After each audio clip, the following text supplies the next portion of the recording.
లక్కవరపుకోట మండలం రంగరాయపురం గ్రామం విశాఖ అరకు హైవే రహదారి పక్కన మామిడి తోటలో బుధవారం ఎల్కోట మండల తెలుగుదేశం పార్టీ నాయకులు కార్యకర్తలు టీడీపీ బీసీసీఎల్ ముఖ్య నాయకులతో కలిసి శృంగవరపుకోట నియోజకవర్గ టీడీపీ ఇన్ఛార్జ్ మాజీ ఎమ్మెల్యే కోల లలితకుమారి ఆధ్వర్యంలో ఎల్కోట మండలం తెలుగుదేశం పార్టీ అధ్యక్షులు చుక్కాకుల మల్లినాయుడు మరియు క్లిస్టర్ ఇన్ఛార్జ్ కారెంట్ల ఈశ్వరరావు కొల్లి వెంకటరమణమూర్తి సారథ్యంలో బుధవారం జైహో బీసీ కార్యక్రమ సమావేశాన్ని నిర్వహించడం జరిగింది. ఈ కార్యక్రమానికి ఎస్కోట నియోజకవర్గ జనసేన పార్టీ ఇన్ఛార్జ్ ఉపన సత్యనారాయణ, రాష్ట్ర టీడీపీ కార్యనిర్వాహక కార్యదర్శి కోల బాలాజీ అప్పలరావు ప్రసాద్, విశాఖ టీడీపీ పార్లమెంటరీ బీసీసీఎల్ అధ్యక్షులు తుమ్మన విజయ్ కుమార్, విశాఖ టీడీపీ పార్లమెంటరీ బీసీసీఎల్ ప్రధాన కార్యదర్శి Ansuri Madhusudan Rao, Visakha TDP parliamentary coordinator Bhimashetti Srinivasarao, Visakha TDP parliamentary BCCL ఉపాధ్యక్షులు ఉబ్బన అప్పారావు మాస్టర్, రాష్ట్ర టీడీపీ బీసీసీఎల్ అధికారి ప్రతినిధి కోల వెంకటరమణ శ్రీను, రాష్ట్ర వెలమల సాధికార సమితి సభ్యులు గండి విజయ్ ముఖ్య అతిథులుగా పాల్గొన్నారు. ముందుగా తెలుగుదేశం పార్టీ జెండాను ఎగురవేశారు. అనంతరం స్వర్గీయ శ్రీ నందమూరి తారక రామారావు గారి విగ్రహానికి పూలమాల వేసి నివాళులర్పించారు. ఈ కార్యక్రమంలో మాజీ ఎమ్మెల్యే కోల లలితకుమారి మాట్లాడుతూ బీసీలను అన్ని రకాలుగా అభివృద్ధి పథంలో నడిపించిన ఏకైక పార్టీ తెలుగుదేశం పార్టీ మాత్రమే అని, అందుకు వారందరినీ ఏకం చేయడమే లక్ష్యంగా ముందుకు అడుగులు వేయడానికి తెలుగుదేశం పార్టీ ఈ జైహో బీసీ కార్యక్రమాన్ని తీసుకొచ్చిందని తెలిపారు. మాకు అన్ని విధాలుగా మేలు చేస్తూ తెలుగుదేశం పార్టీ అభివృద్ధి కోసం కష్టపడి పనిచేసే ప్రతి టీడీపీ నాయకులకు కార్యకర్తలకు ఆర్థికంగా అభివృద్ధి చెందేలా చేస్తూ వారి కష్ట నష్టాల్లో కూడా అండగా ఉంటామని భరోసా ఇచ్చారు. అదే బాధ్యత ఎల్కోట మండలంలో నా పైన ఉంది.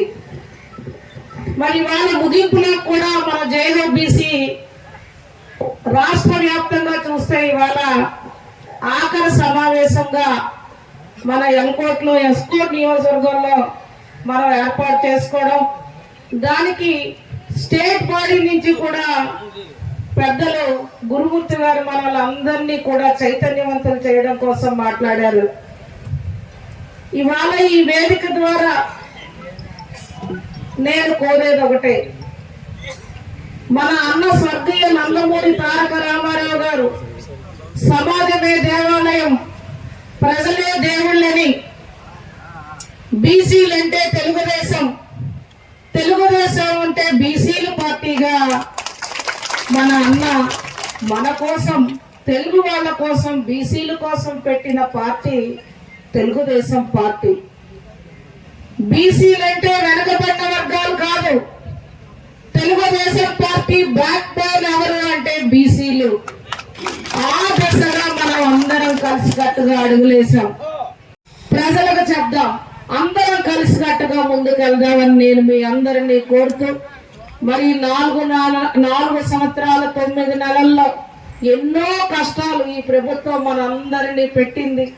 74 మంది చిన్నపిల్లలు, మహిళలను కూడా చూడకుండా అన్యాయంగా వాళ్ళని చంపివేయబడ్డారు. 6,000 చిల్లర అనేక తప్పుడు కేసులు పెట్టి కేసులు బనాయించారు మన బీసీల మీద.